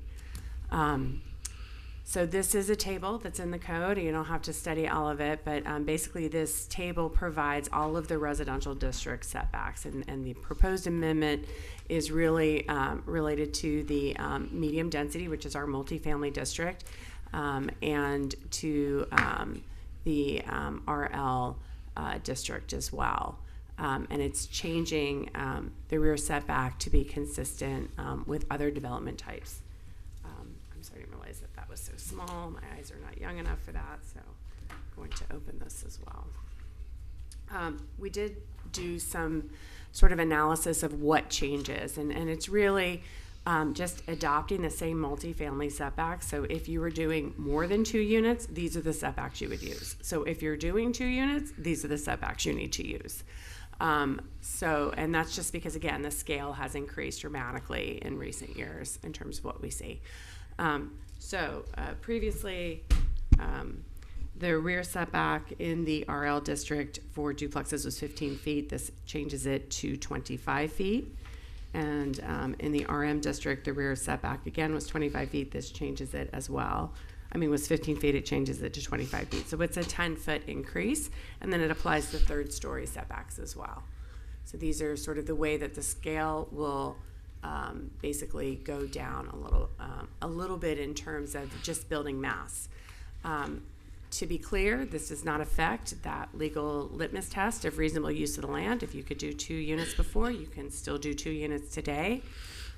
In terms of development-backed expectations, anybody who has an approved plan or has already submitted a permit for duplexes is not going to be held to rules that change at this meeting. But moving forward, this would be the rules for everyone else. On May 15th, Planning and Zoning Board voted unanimously to approve this. And again, first reading, which is perfunctory in the way that we do it, but it did appear on the agenda on June 13th. And I'm here if you have any questions. Thank you. All right, so this is a public hearing. If there's anybody that would like to speak on ordinance number 25-23, now would be the time. Seeing no one, public comment is closed to the commission. I think just from my perspective, it makes sense. Just totally makes sense. So I'm in support. Anyone else? Motion to approve. Second. All right, call the roll, please. Mr. Frankel? Yes. Mr. Long? Yes. Mr. Boylston, Yes. Ms. Burns, Yes. Mayor Petrolia. Yes. All right, now we're in ordinance number 11-23. So before I read the caption on this one, we are going to ask you to table this one. And actually, I don't even need to read the caption. We would like a discussion on this to get some direction from the commission. But because I'm not comfortable with how the caption was written, I feel that it's not sufficient. We are going to have to re-advertise this and have another second hearing. Obviously, if the commission is not interested in this ordinance, then we won't bring it back to you. But I did let Anthea know earlier today that I was not going to move forward with the second reading, but I didn't want to remove it from the agenda. Do you need a date?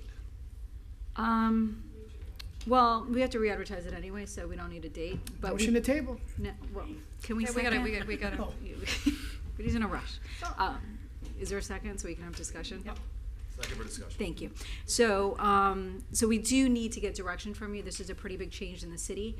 And if it's something that the commission is not interested in at this point, then, like I said, we won't bring it back to you. So, do you want to do your presentation, then we'll go over it? I think it would be a good idea to give you an overview of why this is coming forward. I also asked David Glover, who's our senior landscape planner, to be here with me in case you are asking me any technical questions.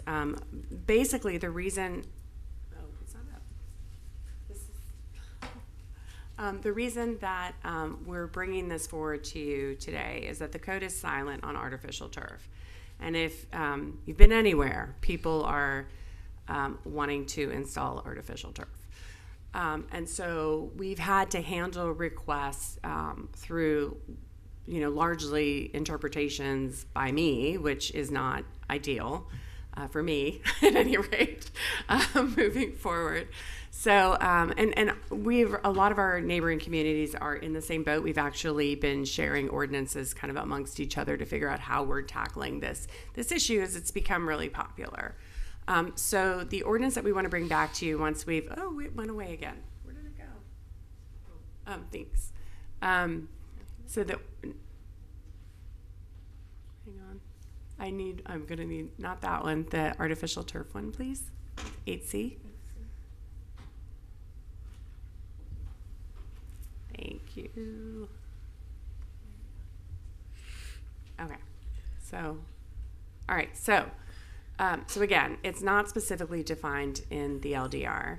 And in general, we have to keep telling people, no, you can't put it in the public right-of-way. Those swales that I know were just the topic of parking, but they actually serve another function beyond parking, which is part of the issue, is that that's where your stormwater is supposed to go and percolation. And anything that's in the city's right-of-way is something that, we should be making sure that it's meeting our standards. And so generally, we haven't done that. The code currently has a 25% open space requirement. Open space, as it's defined, must be natural areas. Artificial turf is not considered a natural area. So actually, I'm sorry, this is really low, but this is the definition of open space, which talks about natural plant communities. So it's really, my team knows I call it growies, because this is why we need David, because I have a hard time discerning from that point into anything more specific. But so what's before you, or what we're bringing before you, is that we would allow artificial turf all under the guise that your open space of live natural air, material is met. Then kind of the way it's been done before is if it's a place we would have allowed hardscape to occur, and then we kind of have let you do it. If artificial turf has been permitted in shaded areas where natural materials won't grow, where that's been demonstrated, and this has been the subject of different directors and different people that have been in David's position before me, and we really need rules, because we like rules. We like to know what can happen, and the reality is there are concerns about this material. It is hot, and it doesn't always result in a reduction in water usage because it gets hot. People are spraying it with water. So we've been concerned about the type of material that's used in the life cycle. Is it going to biodegrade in our landfills? Things like that. This has been workshopped. It's gone to the Green Implementation Board. It went to Planning Board as a discussion item, and we circled back again for a formal vote. So it has been out there, and I'll show you those meetings in a minute. So what is for you basically allows artificial turf with certain parameters in both residential and non-residential properties. that it's not just something you can do willy-nilly. You need to come in for a landscape permit so that we can run those calculations and make sure it's in the right place, meaning that it's not being used to meet that open space minimum, and that it cannot be, it's considered pervious, but you can't put it where you're supposed to have drainage. You have drainage calcs that have as short as a certain permeability or percolation. You can't put it there. In general, that it shouldn't be within 5 feet of the property line. That is sort of where engineering is always making sure that there's enough drainage to capture an on-site property so it's not rolling into the neighbors, and so we don't, despite the permeability and things like that. The code also talks about location, generally that it would be allowed in the rear and interior side yards, in side streets if it's shielded by a fence or a hedge. And then ultimately we had to consider our historic properties. This also went before HPB for input, and that they would be allowed, but then it would just be allowed just in the rear and the side yards, and it would always be shielded from view. To bring in this sort of, material, this non-natural material into a district just flies a little bit in the face of preservation, keeping in mind that those properties are subject to the Secretary of the Interior standards. They have recommendations that we drew from, as well as a certified local government. Our staff has access to talk to other certified local governments in terms of what they did. So Michelle Hoyland and her team reached out to other historic communities and other districts for guidance in terms of how they were regulating artificial turf. There are standards about the material that are included in the ordinance before you, and even things as detailed as that, it shouldn't be in the drip line of a tree because that's part of how the tree gets water and, does and lives. So an in-progress inspection so that if you're laying it, we're sure the base materials that you said you were using are the ones that are there. And then ultimately, to clarify that artificial turf does not equal lawn grass. And then throughout and this is kind of where I think the caption got away from us a little bit, you will hear me say that this code has just tentacles everywhere. And so as we're trying to clean up, insert this new language and this new definition, we were sort of kind of trying to make more clarity in some of the existing languages. There aren't substantive changes. We've reworded some things, and I think that's where, as it moved through all of these advisory boards, the caption got a little bit away from us. So the amendment before you does provide a new definition explaining what artificial turf or synthetic grass is, and then also clarifying in the definition of open space what counts. Water bodies and artificial turf areas are not cannot be counted to calculate open space areas. And again, text amendments in general, with the comprehensive plan, we're always trying to streamline and clarify and other things. But in this case, we were evaluating this against our, community sustainability and resiliency section, our historic preservation elements, things like that. So it went to the Green Implementation and Advancement Board in March, and they were generally supportive. They did provide a lot of input. It went to Planning Board as a discussion item only, also in March.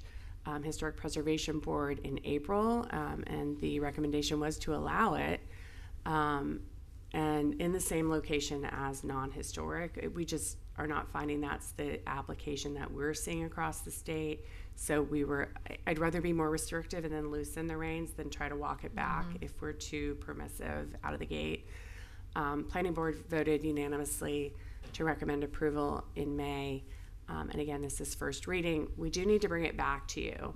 So I think if there's any concerns that you have, because, it's something we like. It's like, when we talk about tree mitigation, we all want to believe nobody's ever cutting a tree down, but things happen and properties are diverse and there's all kinds of things going on.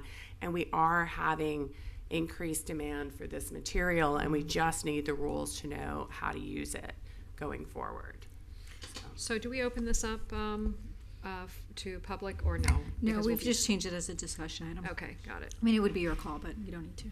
All right, very good. So are there any concerns? I mean, now would be the time to go ahead, Mr. Long. Yeah, I would like to speak to this for a moment. So while I was serving on the Soil and Water Conservation District, I researched this topic because it came up. Several municipalities were like toying with passing different regulations about it. So I wrote a couple different editorials at the time. I think that was 2021. And did a radio interview and some other stuff. I did a lot of research at that time. So if the commission will bear with me, I'd just like to read a few excerpts from sort of what I'd put out there. So I think there are serious safety concerns with artificial turf. Recently, the Environmental Protection Agency acknowledged that synthetic turf contains toxic chemicals, some of which are known to cause cancer. These harmful compounds leach into the water table and can off-gas and be inhaled when turf becomes too hot, which it can become up to 200 degrees in the sunlight, and it can actually cause burns to children and pets. Additionally, studies now show that both the turf backing and the artificial grass blades contain toxic fluorinated chemicals known as PFAS, which we're all too familiar with at this point, commonly known as forever chemicals, because they do not break down in nature or in the human body. PFAS have been linked to lower childhood immunity, endocrine disruption, and cancer.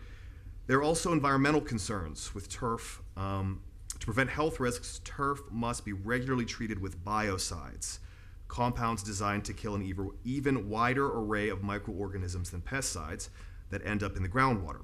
Animal droppings leave bacteria that doesn't dissipate if it's not treated with biocides. Artificial turf not only requires fossil fuels to manufacture, but it is also notoriously difficult to dispose of. Synthetic turf fields need to be replaced every 8 to 10 years. There are industry guidelines for recycling, but it's questionable as to how much, if any, discarded turf is actually recycled. So even if we could ignore all those issues, the fact still remains that artificial turf creates an impermeable surface and therefore more runoff.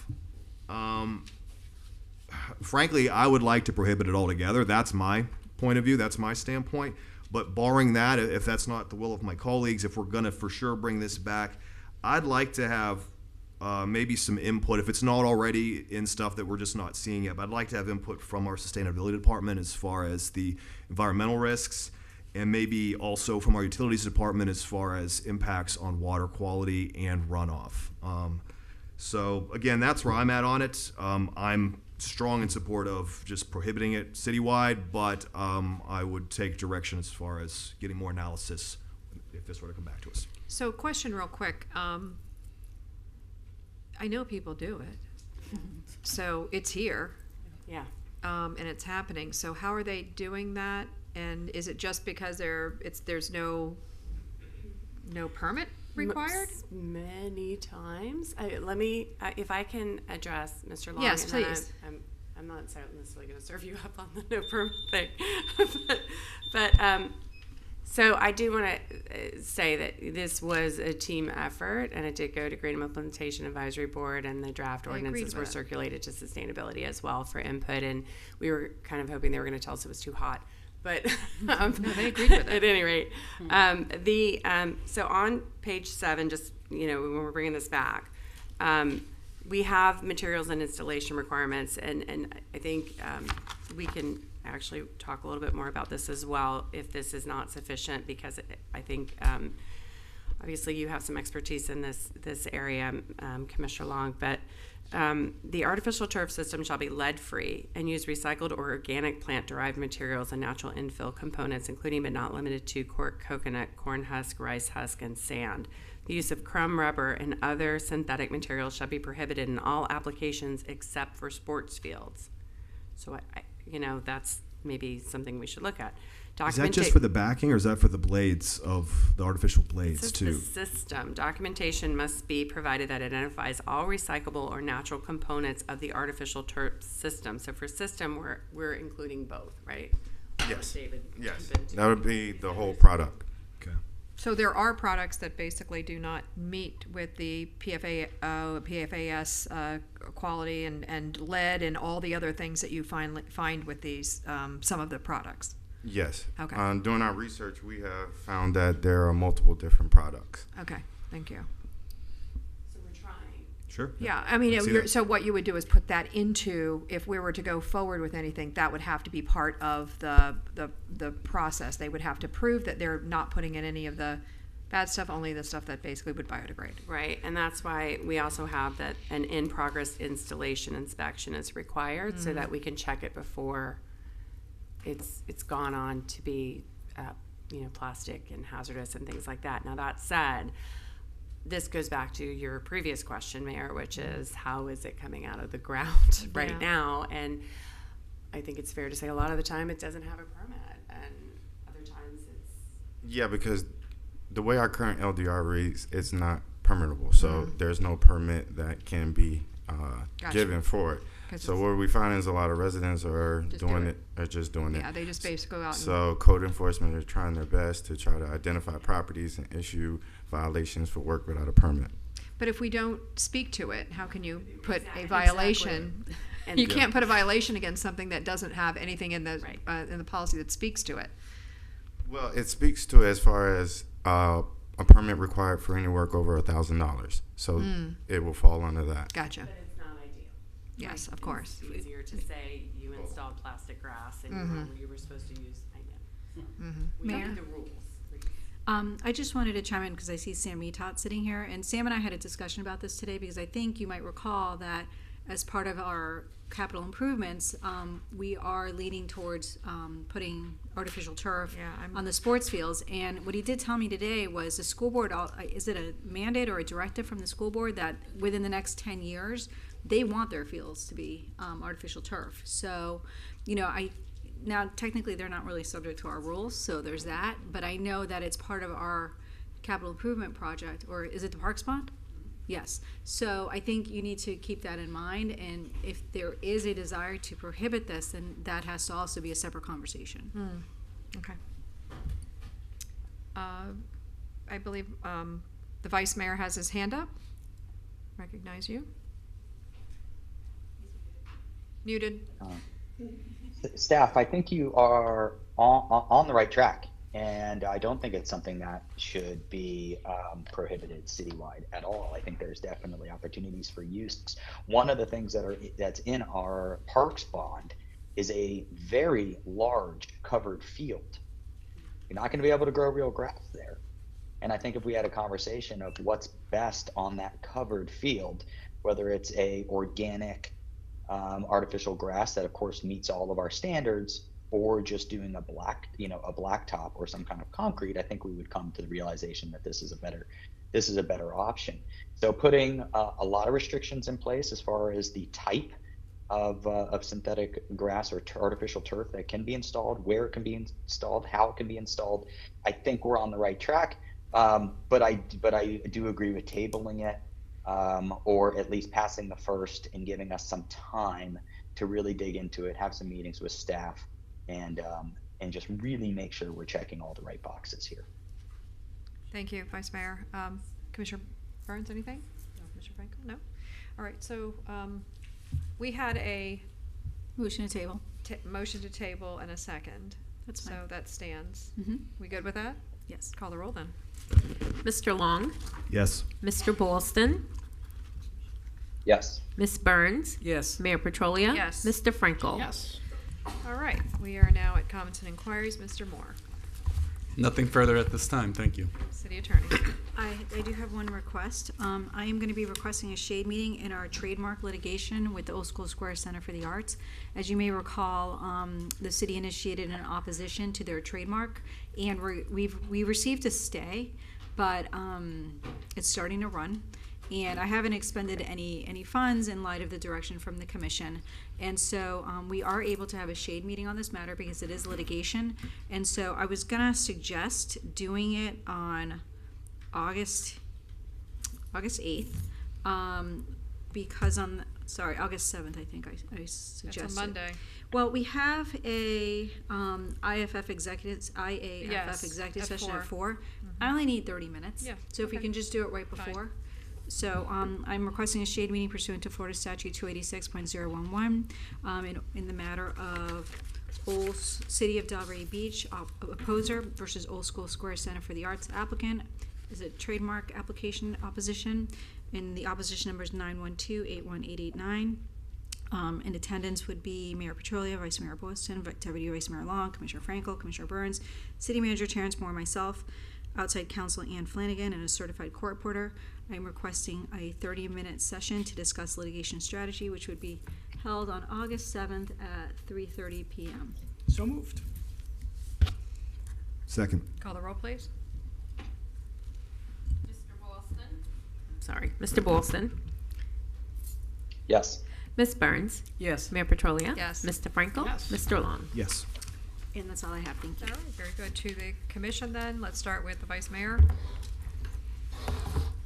Yeah, I won't take up too much time. I think the only thing that I really wanted to say to all of my colleagues and obviously to IT is thank you for the flexibility over these this last 2 meetings for me to attend virtually. I didn't have much of a choice in regards to the timing of this vacation. I am fulfilling a bucket list item for my wife and for my family, which is to attend the Women's World Cup.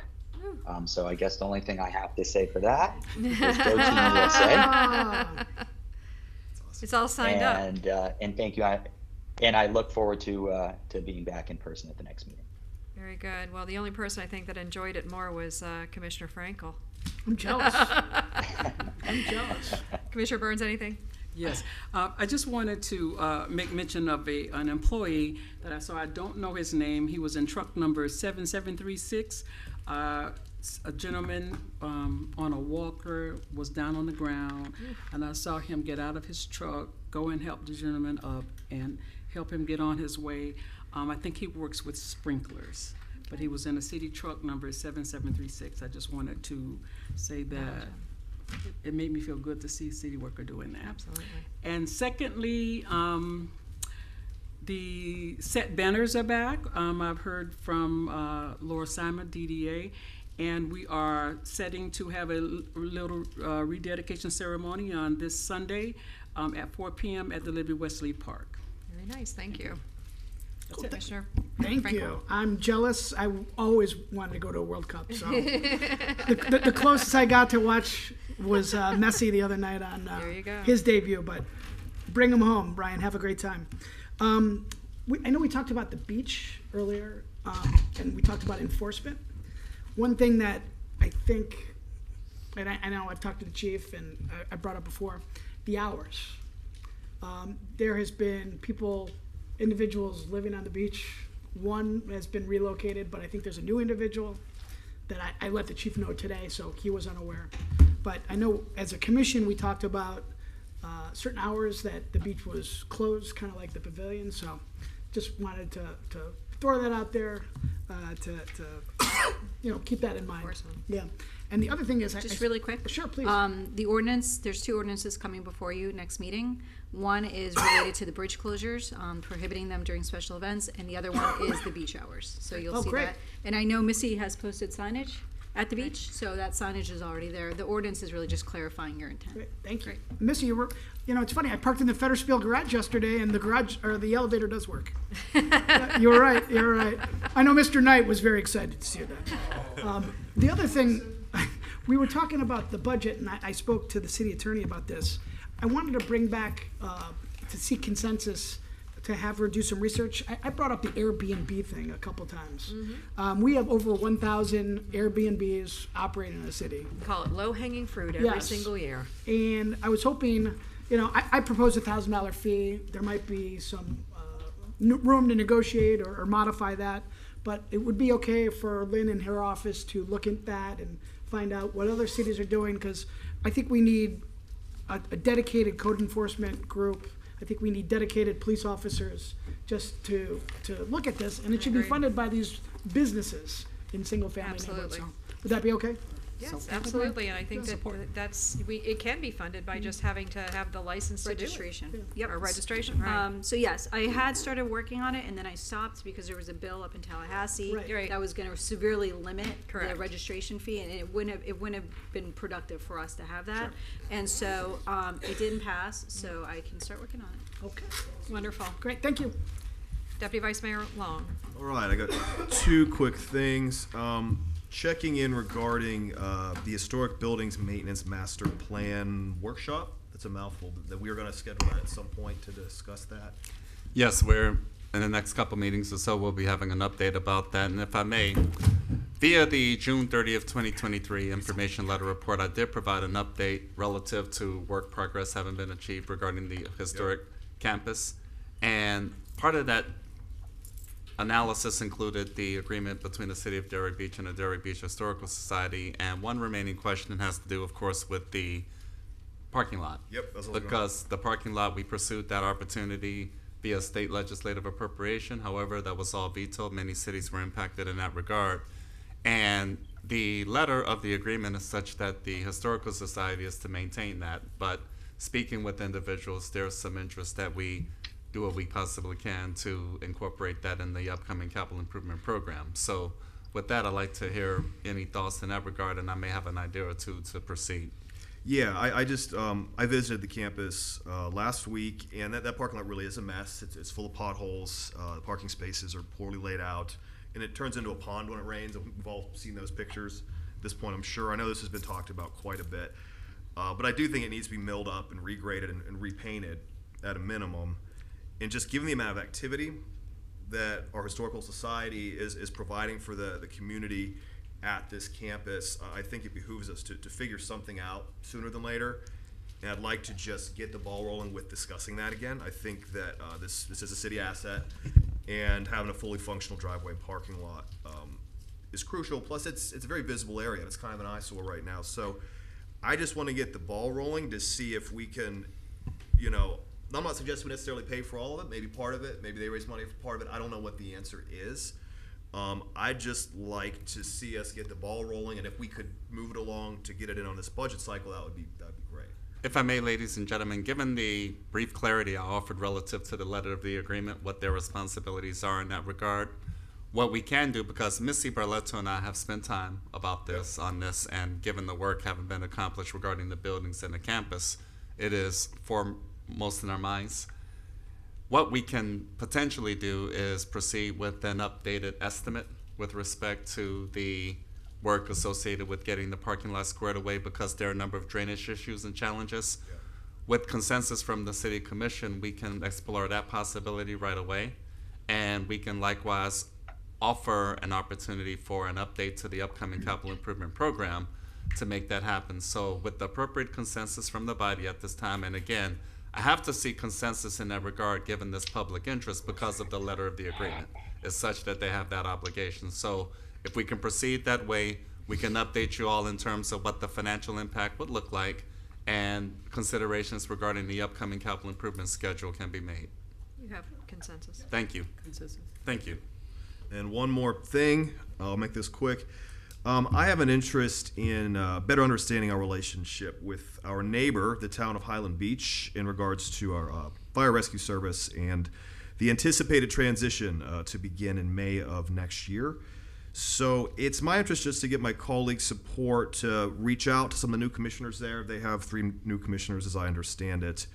My goal is just to kind of get my arms around this, because I wasn't around when the decisions were made prior. And I figure it's a neighborly thing to do to try and understand what their mindset is towards this transition. So. Go ahead. Good luck. I was going to say, Yeah. we've already been down that Yeah, path, I'm and so have at it. Okay, cool. Yeah. And if there's anything you want to bring back, bring it back. And if you there's know? anything relevant that comes out of it, of course, I'll bring it back. Sounds great. Perfect. Want to borrow my fire helmet that Chief told me to The gold one? It's really cool. That's awesome. You got to do that. I've asked him 4 times It's about the it. best. It's really cool. Anything else? You got? No, that's it. That's all I got. Okay, I got 2 things, or maybe 3. First, I wanted to ask that the city look into what the park's timing is. We have on many of our parks dawn to dusk, but yet they're not open necessarily. And I'm going to just point out Catherine Strong. I was over there this weekend, and it was not open for bathroom facilities until it was like 11 or 12:30. There was a big group that had assembled, had their permits. They were doing a picnic, and there was just nothing available until 12:30. That doesn't meet from my perspective, that's not a good thing. This is a Sunday, okay? This is the day that parks should be totally open. Saturday and Sunday, we should have parks totally available, because that's when most people are either out of school, out of work, or not at work, and also with their children. In addition to that, it closed at 3:30. So it was somebody that went around and said, you guys got to leave because the park is closing, and it's 3:30 in the afternoon. So they got there at like 11:30, 12, and then closed at 3:30. That doesn't work for me. Madam Mayor? Yes. If I may, I share a similar observation, and I likewise had an opportunity to visit with Director of Parks and Recreation, Sam Metot, regarding the matter. So over the past day or two, he and I discussed the possibility of making staffing arrangements to provide weekend coverage from 9 a.m. to 9 p.m. And I would like to essentially proceed in that regard, given those concerns, because I share the same concerns and observations. We are prepared and comfortable to proceed in that regard with the support of the City Commission. Absolutely. I'd like to offer direction to that effect right away. In addition, I want to also mention that, we have two potential places for people to cool off outside, and that's Catherine Strawn Park for the water element in there for the kids, and also our pool. This has been the hottest time that we've ever had experienced, and most of the people that are living in and around those two parks don't have the opportunity of being able to, they don't have pools in their backyard for the most part. This is, our underserved communities, and I think that the way that we can best serve is to extend those hours, making sure that it's available to them, especially on the weekends, just to cool off, because it is tough. That would be... I was going to say, I don't know if they're not going to come out, or if we can just let people know that there's extended hours, that more people will come out, because it is enjoyable to be able to, in this heat, to be able to find a way to be able to get cooled off, and this is one of those areas that we can offer. And that would be part of the package, ma'am. So Okay. we will proceed accordingly, as I've just committed. So expanded weekend hours, 9 a.m., 9 p.m., and then of course the rest of the week as well. Great. And then I wanted to mention something. We talked about it last week, and I know that this is probably not going to be politically correct. I'm going to probably upset some of my some of the staff, and I don't mean to. It's not what I'm here to do, but I want to talk to my colleagues about something. When we were asked to, and you brought this up also tonight, was there a small alley that we're talking about with, having to rename an alley? We were asked to do that last week. And I just want to, as somebody with experience, and I think my colleagues Boylston and Frankel can attest to this. When we get to the point where there is something that we're being asked to do that goes against what we know is probably we shouldn't be doing it, and we don't really have a choice, it's really an unfair position to be put in. And let me tell you why. Because if something happens, okay, because that road is too small, people are going to look to not the person that made the decision to get it through the process. They're going to look to who finalized it. That's 4 of us or 5 of us.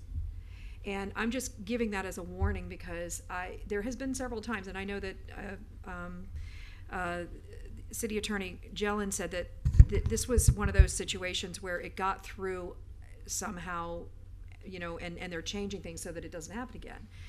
But when you make a decision like this, it really does. It can come back to haunt not anybody else. It's us, because we're the final people that make that decision. So just keep that in mind when you're making those decisions, because, it can be something that in the future it's looked back upon, and they don't know what we were dealing with. They have no idea that it already came all the way through the process, and we really didn't have a choice up here other than to just basically say no and it go into litigation. That's really what the choice was, and we had that from the city attorney. But it should have never gotten to that point, and that's one of the reasons why I said no, because I've learned that I don't want to have any. I'd rather have it go through that and let it follow through as to where it started, and find out where is the missing link? Why did it get to this point before it was stopped in the process? Because ultimately, we're the ones who are going to be accused and blamed for whatever happens. So I just wanted to put that out there. And I also want to ask the city manager to follow through. You gave us a list of